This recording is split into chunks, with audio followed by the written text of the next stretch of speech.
Hey everybody, Psychosaurus is here. Welcome back to Age of Empires Online. And today we are gonna talk about the Indian advisors, finally. And why are they fighting in front of the advisor hall? I don't know. What's going on? Okay, so India's been out for a while. I've been trying. I got all the advisors. I've tried them as much as I could. I have some opinion about them. Also how they work with those specific units. And yeah. Definitely need to do some other stuff as well. But yeah, this should be talking mainly about the advisors, how good they are, and when you should use them. And this is like a prequel before the advisor sets for the Indians, so we have some ideas how the advisors work. So yes, let's get into it. So first thing I have to mention, since the Indians got released and they have the elephant gatherers available to them, most of the villager affecting advisors like Tutmos, Cleon, Apep, Erastos, Zephyros, and Agathon are now also including the elephant gatherer in their description as well. So you can see if you pick those H1 advisors, they will affect your elephant gatherers as well, which is very important to mention, as elephant gatherers are a really great unit to boost your economy as Indians. So this is worth mentioning. And of course we have the H2 H3 advisors as well. So if you take a look at those, they should be affecting the gather elephants as well, if they are like global advisors or Indian specific ones. If they are available to other saves specifically, like for example Servilia for the Romans in H2, you will not see the gather elephants there, or rather you shouldn't see it there, as they are not typical units for Romans. Although, I wonder how it would work if you convert one. That's a good question. But anyway, we need to go H2. And also, cannot forget, farms, the same thing. If you have an advisor that affects farms, that means they will affect plantations as well. So, for example, Agape in H2 will affect plantations as well, with lower cost and build time. But yeah, finally moving on to the Indian advisors. First one here, right over here, Gada Master Bhima. So Gada warriors have 20% more health.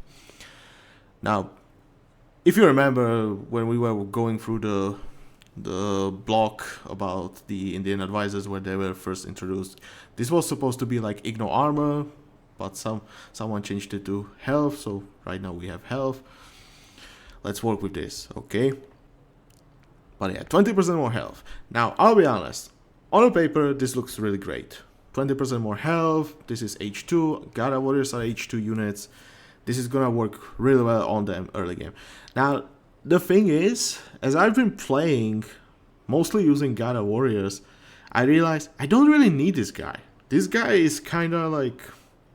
It's nice to have him, but you don't really need him. And I'll explain why. So, first of all, most likely what I would pick would be like Taught for H2 for the cheaper units, costing less food, which affects villagers, elephant gatherers, and also military units such as the Gada warriors. So that means I can afford more units thanks to the lower food costs. So that's one really great boost for me, and since it's affecting the elephant gatherers and the villagers, that means my economy is just gonna boom so fast. A lot faster, okay? So that's one thing why I feel like Taught would be like better option than Bhima. That would be one thing. Another thing, if we go into the tech tree, into the utility, in H4, and I know this is like very late, but what if you have Taught early on, that should mean you can afford more Gada warriors early on. So that means, hey, more units, which means more health, more damage. That should help you a lot more, okay, than just having 20% more health on that one specific unit. But rather you can afford more villagers, more gatherers, more Gadas. That should be a lot better for you early game. But once you get to the late game, of course, you would be like, yeah, but in the late game, more health would be a lot more useful. This is where I'm gonna say you have Ashoka's virtue available to you. If you get this tag, I swear, after this tech, I don't feel like that health would be that much of help anymore. Like, sure, it would help. My Gada warriors would last longer. I agree with that. But at the same time, I feel like they already last long enough. I don't feel the need for more defense on them, but rather more about the offense. So once I get this, I don't need it, okay? I don't need the health. That's where I feel like it's kind of a waste. And then there's also Silk Weaving, which should help you against splash damage as well. But yeah, like, because of Ashoka's Virtue, and I need to make a video about the elite units. I was planning to do it, but yeah, different plans now. Whatever. Next time, okay? Elite units.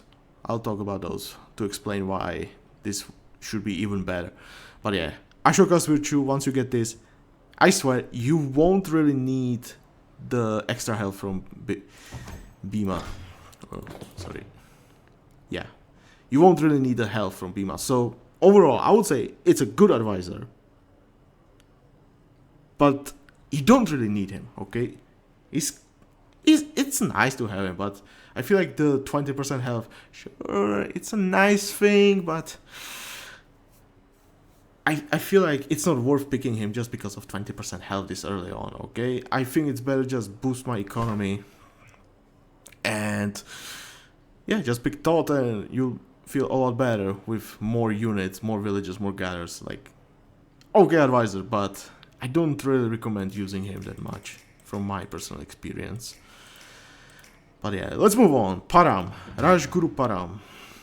Shrines and sacred cows tasked to shrines generate an additional 0.75 gold per second. Shrines cost 75% less. I'll be honest, this is probably one of the strongest early economy advisors I could think of.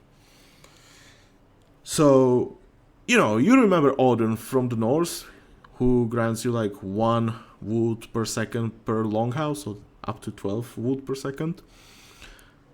Rajguru Param is like on another level. I'm not joking. This guy is on another level. Now, the nice thing is, you need to produce those sacred cows to actually get that gold. So it takes a little time to get there. But still, you still get the extra gold from the shrines. And I believe shrines already start at 1 gold, so 75% more gold per second per shrine.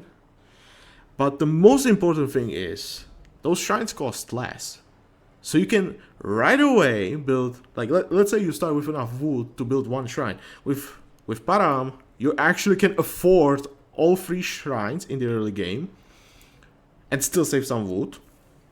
So then you can afford a few cows and suddenly, hey, you're generating a good amount of gold. Yeah, let's say you have 3 shrines. How much is that? That's 3 gold plus 75% of that. Whew. How much is that? 225? Yeah. So that's more than 5 gold per second in the early game. And you did not even have to train villagers to get there. You did not even have to train the sacred cows to get there. Literally, you just built 3 shrines. Sure, it takes a little bit of time, but no problem. Now they are cheap.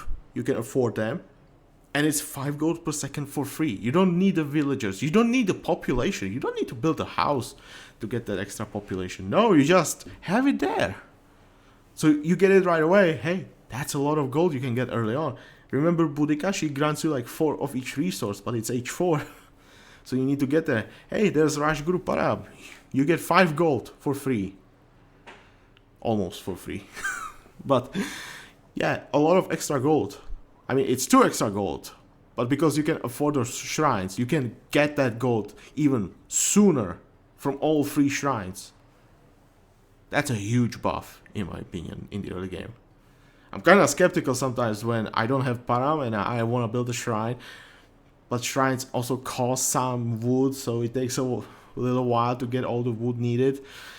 And I would rather invest it somewhere else. Yeah, it's kind of hard. But with Param, oh my god, that's an investment worth the resources. Oh my god. I'll get it back real fast because of the extra gold. Really, seriously, this is a very powerful advisor. I hate him, to be honest, because of that. I would seriously just nerf him. I'm gonna say it straight. I think he's OP. I believe he needs some nerf.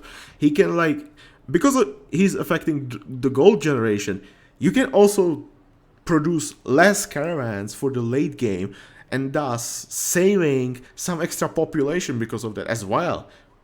Again, why? One of the reasons I kind of dislike Crassus for how much population he can save you and grant extra through the houses. Rajguru Param is like slightly weaker, but you get him in H2. And it's so insane. And can you imagine? Every cow is generating 0.75 gold extra. So once you have all 20 cows, that's extra 15 gold. Extra 15. And you have to count like all 4 shrines once you get the upgrade as well to get the 4th one. That's 3 gold extra. So overall, Param can grant you 18 gold per second in the late game once you have all the cows and shrines. That's huge, okay? I hate him for how much he's granting you for free in the early game and then in the late game as well. But he definitely helps you a lot in the early game. Like, no need to put villagers on the gold. You're just generating it, and so you can afford like your Gadas early on. Really powerful advisor. I kind of hate it. I feel like it should be nerfed. Like, I don't know, like 0.6 gold, maybe. I don't know. I'm not really sure how much I would nerf him, but goddamn it, he's too strong, in my opinion. He's too strong. Let's move on. Let's go H3. So yeah, luckily I have her selected right now. Devi Maitreyi. I hope that's how you pronounce it. Turangas deal 50% more damage to cavalry units, have 10% more health, and move 10% faster. So overall, pretty good advisor. More damage to cavalry.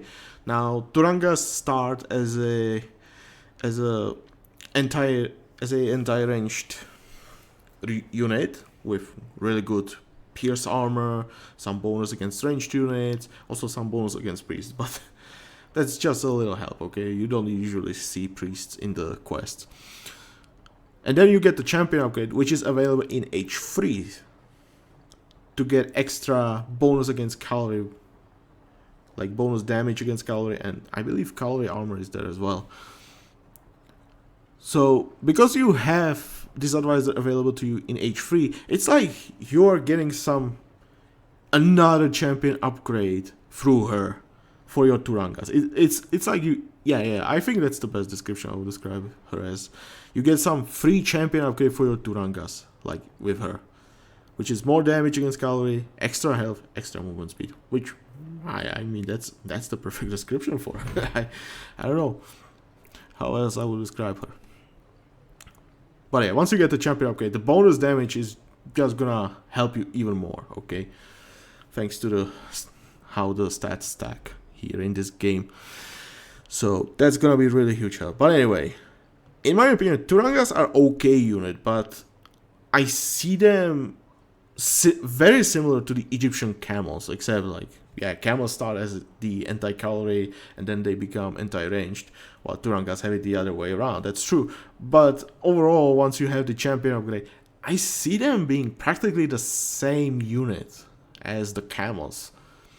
Although more resistant to pierce damage, which is definitely nice bonus for the Turangas and makes them, I would say, a little bit better than camels. So I can definitely appreciate that. But overall, it will, when you play them, you feel like it's camels. But this advisor definitely helps. It's a good advisor. I like it. But at the same time, Turangas might not be the best units, okay, for the Indians. They're okay to use, but I wouldn't consider them to be the strongest. I think you can use them like, hey, you wanna raid the enemy base, snipe the enemy production buildings. This can be fine because they're fast, but at the same time, you have the elephants, which are slower. So if you have some big map, like, for example, Giza, yeah, Turangas might be nice there, actually.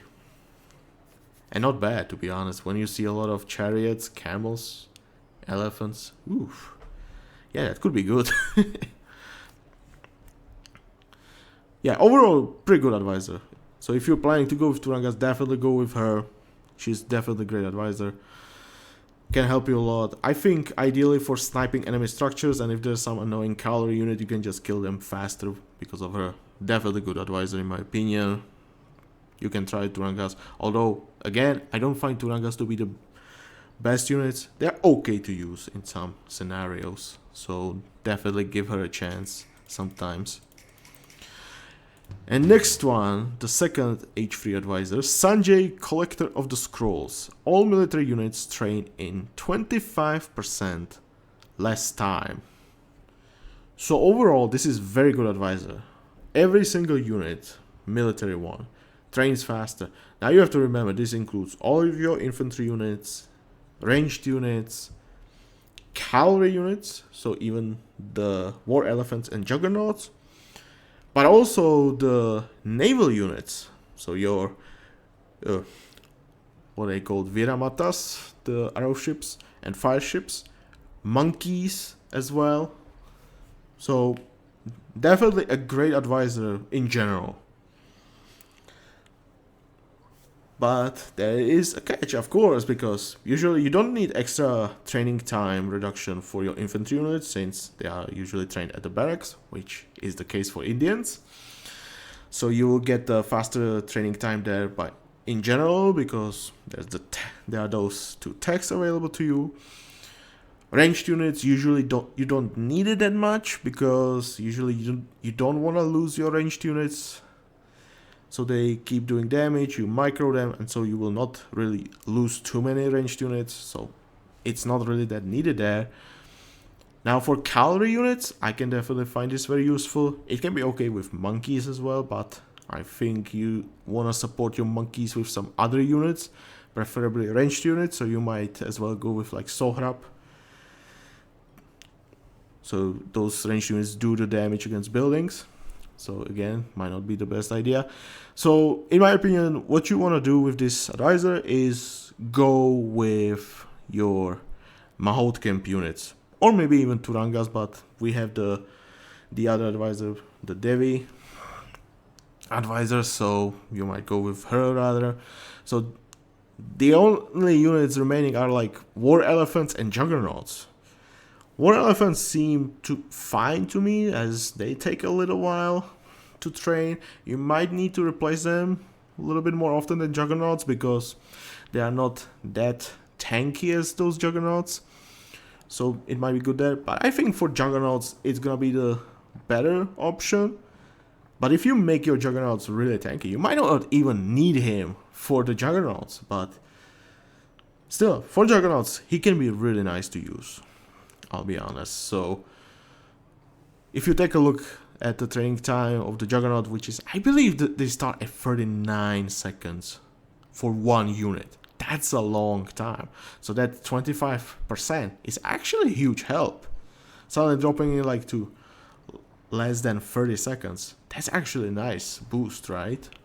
And then you can also include the manuals, right, at your Mahout camps, and suddenly, hey, it's going lower. So definitely I can recommend this with Juggernauts.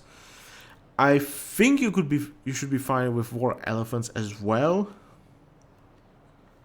If you're losing them too often and you want to replace them as soon as possible, might as well make them give them more defensive gear as well. It's up to you, but yeah, I would say war elephants and juggernauts are the best units to use with Sanjay.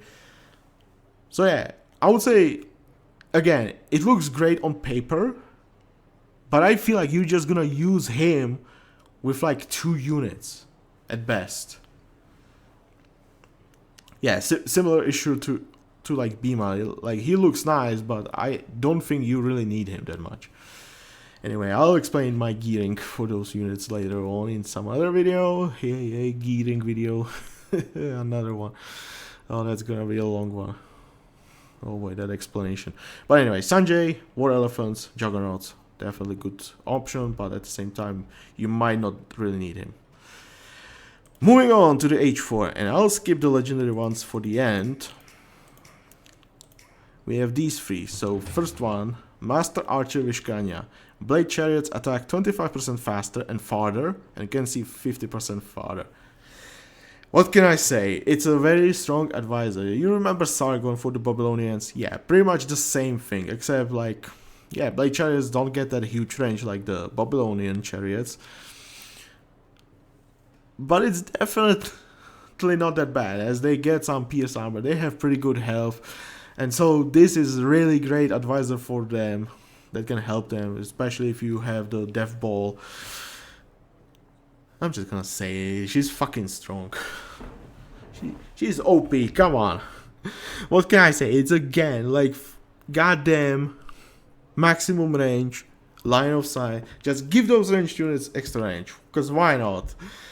I still like what they did with the Babylonian bowmen, where they gave them the advisor to do a lot more damage rather than just increasing their range, which I definitely like a lot, as it's finally something different. So still, I feel like Babylonian archers have a little bit shorter range, so maybe a little bit of range wouldn't hurt, but at the same time, I'm glad it's not just range and just go brutal damage. But here we have not only the range, we also have the attack rate, which means more DPS. Just straight up OP, nerf her, god damn it. Nerf her, change her, whatever. God damn, I don't want to see this. A little bit different, come on, we could have made her like, I don't know, give pierce armor so you are not afraid to get closer to the chariots, and keep the attack rate, I don't care, something like that. No, we have to give them a maximum range again. God damn, I hate that. Moving on. It's the Boom Shaka Laka advisor. That's what I'm gonna call him. Because goddamn, that name is long. But whatever. I'm gonna read it for you just once. Pradhana Patwari Boom Shyam Avtar Singh. And from now on, Boom Shaka Laka. So Boom Shaka Laka. Monkeys have 200% more health, and 20 additional of each can be trained. Shrines no longer generate gold, but 20 additional can be built. So, of course, focus on the monkeys. I think I already did a video, if I'm not mistaken, where I did go with monkeys supported with the elephant archers, which, in my opinion, works really nicely. Definitely you should give it a try. I think they are the best. I think elephant archers are the best to support with your monkeys, something cheaper at the front lines, while they do really good damage from the back line. Like, I'm actually surprised how much damage they can do just because they have greater splash area than those Egyptian very elephant archers. Goddamn, so much better. Jeez. And they even have like half the amount of damage. Like, come on. That's so insane. But anyway, great advisor, because monkeys are considered huntables. This is mostly for the club monkeys. The fire monkeys, like, you won't really care that much about them once you go the elephant archers. But of course, if you have them, the extra health helps. More of them helps. They can actually destroy buildings quite fast, which I'm surprised how good they are at destroying buildings. Even though they don't get that huge damage, they still do really good damage. Because they do crush damage. That's so good. But yeah, mainly the club monkeys. If you have the club that grants them a lot of health, this is gonna go really well together. It's pretty much just like Vemander with the war dogs. Works practically the same, because they are huntables. There are not that many units that deal extra damage to huntables, and so huntables will have really good times against the enemy units, like not taking too much damage. There is practically almost no unit that would do bonus damage to huntables. There are only few, okay? Only specific ones. But yeah, monkeys will become great frontline, so this is definitely a great thing. Now the thing is, shrines no longer generate gold, which goes really against Param. So you don't really want to use Boom Shakalaka with Param, as you will lose the ability to generate the gold from your shrines and also from your sacred cows. So Param suddenly becomes redundant because of that. The only good thing why you would want to go with Param is those shrines cost less wood. So suddenly once you want to build like those 20 extra, hey, that discount actually helps a lot. But at the same time, you're in H4, which wood shouldn't be a problem at that moment. So you might as well go with something else, like for example Guyana to help your elephant archers, for example. Just to be wary of that. I need to mention one thing I have noticed, which is actually interesting. So we'll go to the tech tree, and I believe it's, yes, the shrines. So which one is it? I think it's this one, right? Yeah. So karma. If you reach H4 with Boom Shaka Laka available to you, before getting karma, you, of course, you lose the ability to generate gold from shrines, from the sacred cows. That happens. But if you get karma afterwards, your shrines will actually generate gold. I'm not joking. They will actually generate gold because this will affect the shrines afterwards. So you can actually a little bit cheat and get some extra gold through that. So just so you know, it exists, it works. Just need to keep karma after the shrines, okay? And then once you get like those 24 shrines, sure, it's not that great as before, but I mean, extra gold here and there doesn't hurt, right? It's very small bonus, but I need to say it because it exists actually and it works. But anyway, yes.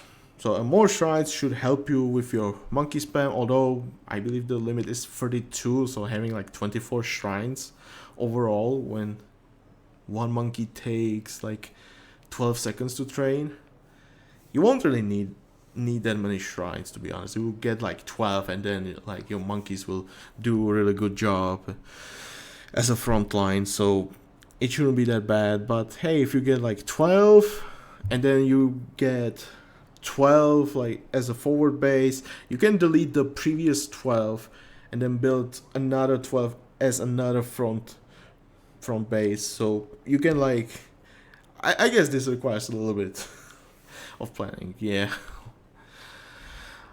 A little bit of pro move. Build 12 shrines, push, build another 12 shrines, delete the previous 12 shrines, push, build those 12 shrines again, delete the previous ones, and so on and so on. Like, hey, advanced strategies, you can do that. But anyway, you definitely good for your monkeys, especially club monkeys, so they can work greatly as a front line. They can get really good health. Like, I think my club monkeys are getting over 1000 health because of this advisor, which is huge, and all the gear I have there. About it some other time, but yeah, definitely great advisor for your monkeys. But don't forget to give them some good backline as well, because monkeys definitely will not clear quests on their own, believe me. Maybe some repeatable ones, but not legendary ones. Maybe not even elite ones. But yeah, it's a good advisor. Silk Trader Dhanesh. All military units have 15% more health and are 40% more resistant to splash damage. In general, this is one of the best advisors in the game. I'm just gonna say it right away, because goddamn, remember Theocles? Yeah, that advisor practically does not exist anymore, because he grants 15% more health to infantry units only. Now there's this advisor, and he grants 15% more health to all military units. Again, this includes your infantry, ranged, siege, cavalry, navy as well. And I believe also priests and monkeys as well, but if you're going with monkeys, you pick Boom Shaka Laka. But anyway, in general, really great advisor. If you don't have those legendary advisors, then 100% you pick this advisor for your land battles. Doesn't matter which units you're talking about. You're talking about Gadas, you pick Dhanesh. You're talking about Juggernauts, you pick Dhanesh. War Elephants, Dhanesh. Elephant Archers, Dhanesh. Rangers, Dhanesh. There you have it. You always pick this guy, because goddamn, 15% more health. In general, really good, very useful. And then there's also the splash damage resistance. That's another bonus. Like, can you imagine going against Norse? They are berserkers. Man, that actually helps a lot. But yeah, most important, 100%, pick this guy with Gada warriors. Definitely helps the most. I would say also Spearman for Spearman only quests. Also included. Don't forget, the splash damage resistance also works with the Silk Cloth tech. So even more splash damage resistance. So for your infantry and ranged, very effective advisor. Sure, the splash damage resistance might not be that great for your cavalry units, but still 15% extra health. Where will you get that like that, right? Definitely one of the strongest advisors for your military units in the H4. So I definitely recommend getting this advisor as soon as possible. Of course, there's Vishkanya. So for those chariots, might pick her rather than Dhanesh. But hey, still Dhanesh works with them as well. You can do that. Yeah, definitely great advisor. Definitely wanna pick him for your late game military power. And that was the third epic one. So let's move on to the legendary advisors, since we are focusing only on Indians. So Ashoka the Great. Juggernauts cost 1 less population. This sounds good, but you have to realize Juggernauts take 6 population as their base population cost, okay? 6 pop. How many Juggernauts do you think you can afford?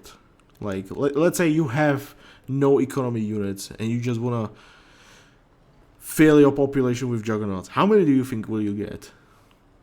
It's like 33 Juggernauts. 33. That's not that many, okay?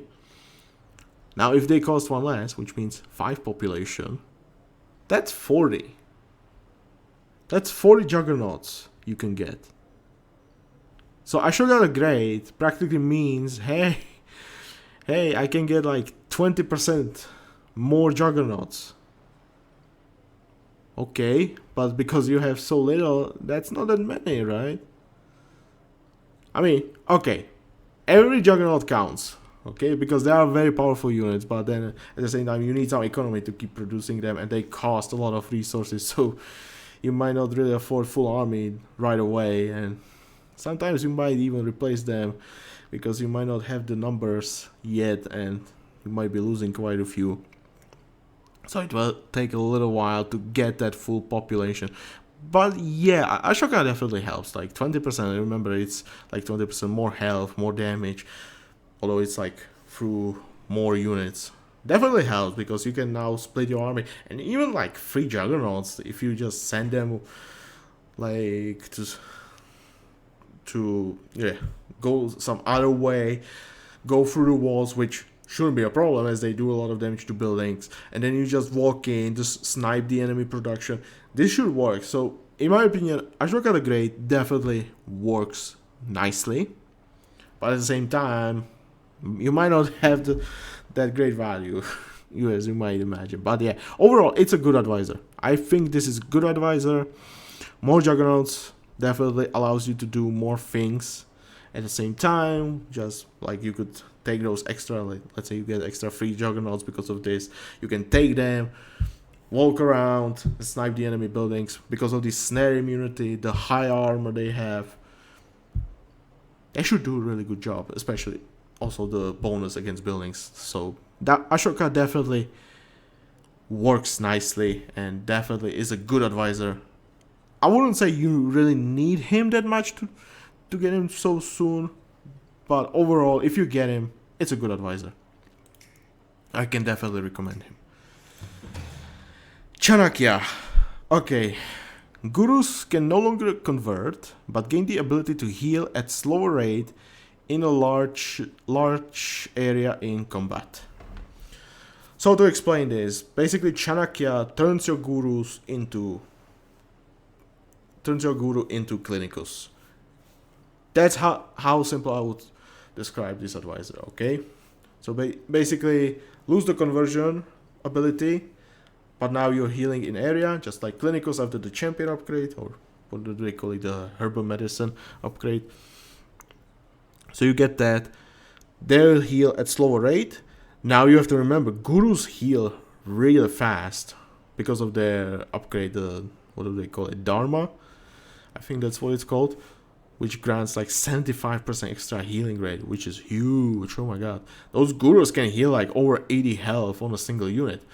Now with Chanakya, that healing is going down, as it says, slow rate. The unfortunate thing here is it does not mention how much slower it is. And this is kind of one thing I don't really like about him, is how much it is, because it's like 44% slower rate. So you are going from like 80 health per second to like 45, which still is pretty good. But when you realize that Klinkos is healing at 55 with the gear, and you don't really need advisor for that, just attack to get the AoE healing. But for Gurus you need the advisor. Yeah, it doesn't sound that good. Now the thing is, they actually have greater area for healing. Unlike the Klinkos has 3 while the Gurus get 5, which sounds good, right, at first, but it's not that huge area, okay? It helps, but at the same time, it's not that great, okay? Just so I say so. Just so I mention it. It looks okay at first, but the thing is, Gurus also have lower healing range. Unlike Klinkos, they have like 2 less. So you need to make sure they are closer to the battle. You need to micro them more because of that. And then your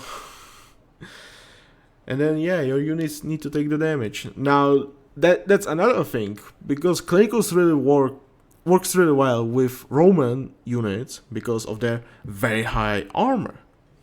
But Guru, who do you use Guru with? Who's that unit? Because usually with cavalry units, you just want to get in there, snipe the buildings, and then destroy everything, right? Everything else. Now, War Elephants sound okay, but for War Elephants, you are better picking Chandragupta Maurya, in my opinion. So why would you pick Chanakya for that? For Juggernauts, I mean, Juggernauts, theoretically, you could, to be honest, and I feel like that's good idea to do, as Juggernauts have really huge armor. But at the same time, you have only few Juggernauts, and the area healing is not really that huge help, as those units are huge. So even if you have like few units taking damage, you will heal like 2-3 at a time because of that. So the area healing is not really proving to be useful there. And then you could think like, okay, what about Gada warriors? Now, I feel like Gada warriors can work, but at the same time, they don't have that huge armor, so you could actually utilize fully that healing. And sure, you could have the H4, choose one tech for extra bonus damage protection. That definitely helps, but that's like one tech. And sure, the splash damage resistance helps a lot as well. But at the same time, why not just pick Dhanesh at that moment to have more health and splash damage resistance, okay? So, overall, I would say Chanakya does not sound that bad on paper, but he is really weak. He does not really work well for the Indians, because there's not really a unit that I would think of that I would want to use Chanakya with. There's practically none. Like, why? Why would I do that? Like, elephant archers don't make sense. I don't think even the rangers would make sense. Although that could actually be interesting. Maybe rangers could be interesting, as they have really huge splash damage resistance. So instead of Dhanesh, you could go with Chanakya, heal them. Maybe then it could be interesting. I should try that.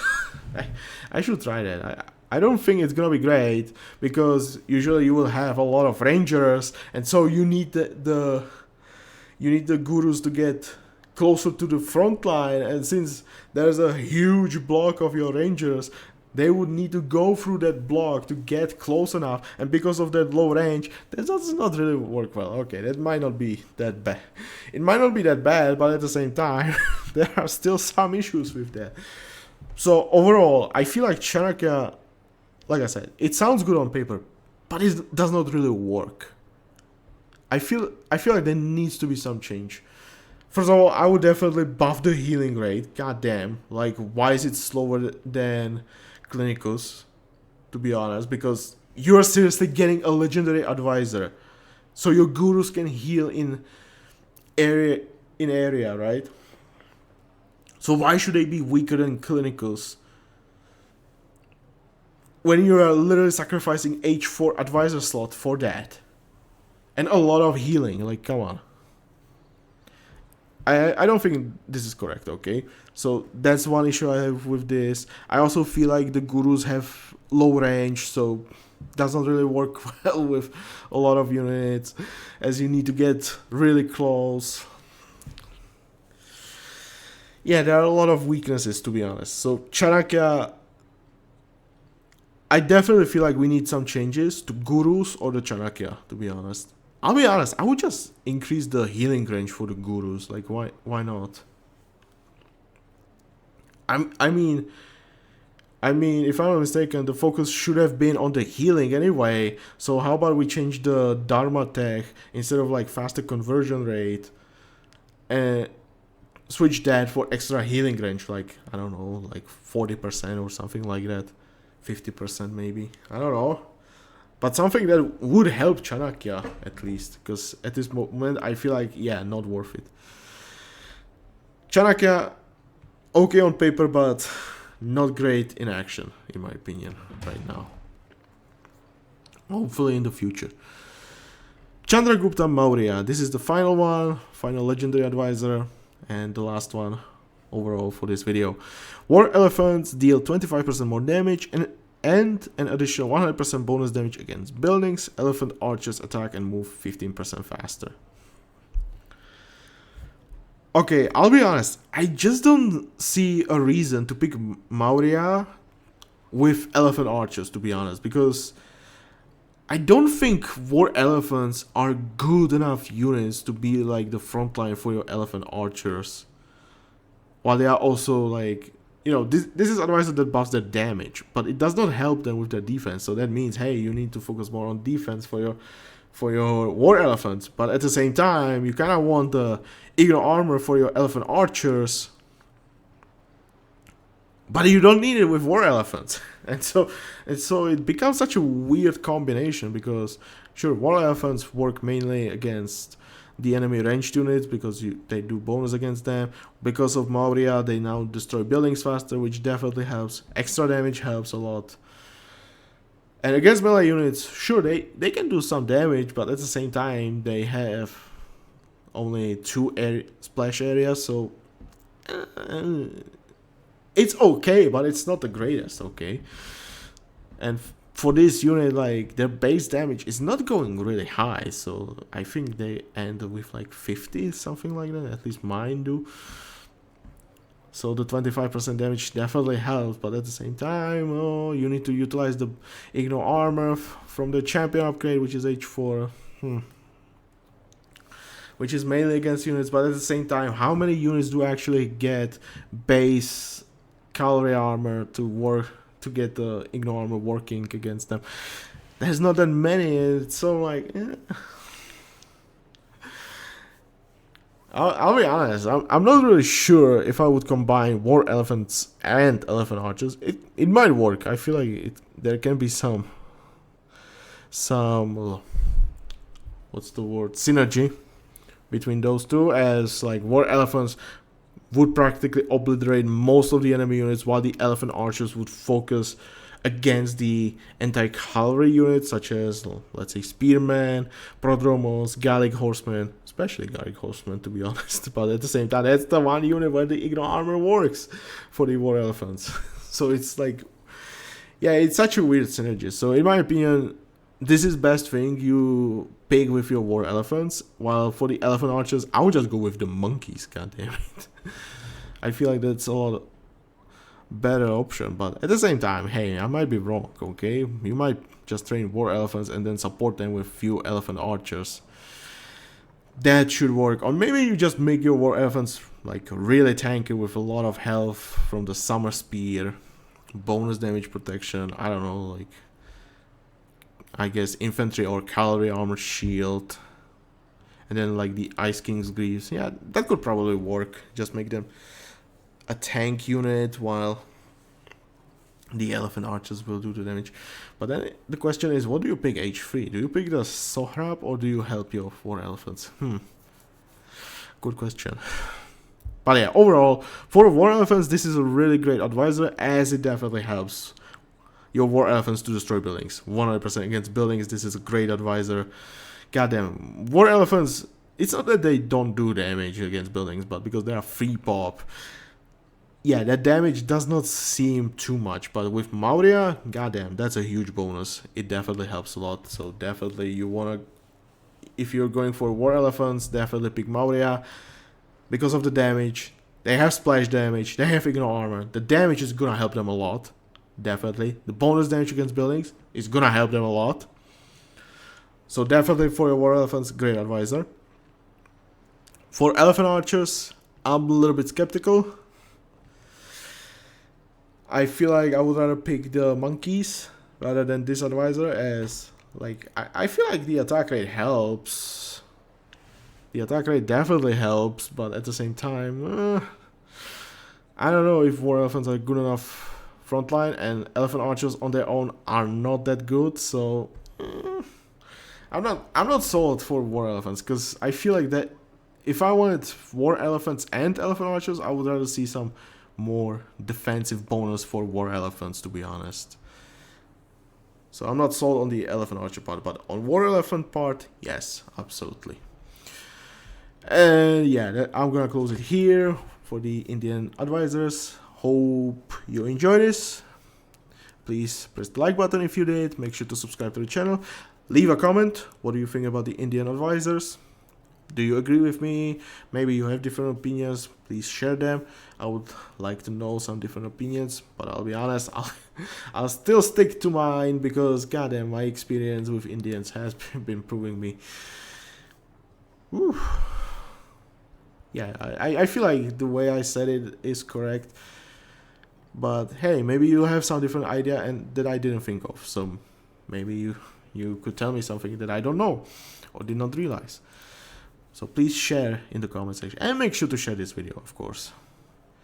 And yeah, I'll see you next time. Bye.